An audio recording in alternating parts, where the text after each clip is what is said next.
ফেসবুকে আমি এখন একটা ক্যাপশন রেডি করব, এখন আমি এটাকে মানে প্রেসাইজড করব, দেন মানে আমি যতটুক না কোয়ালিফাইড আমি আরও প্রিটেন্ড করার চেষ্টা করব যে আমি অনেক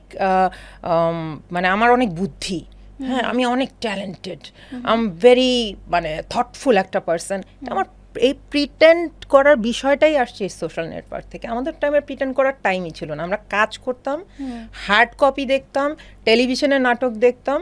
ঠিক আছে। সো ওই যে সোশ্যাল নেটওয়ার্কিংয়ের পেছনে ছোটা, এটা এখনকার জেনারেশনের জন্য একটা প্লাস পয়েন্ট, বাট ওদের জন্য একটা মাইনাস পয়েন্ট, বিকজ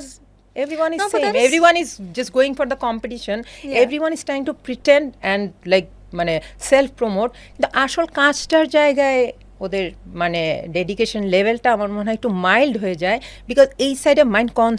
কনসেন্ট্রেশনটা বেশি চলে আসে।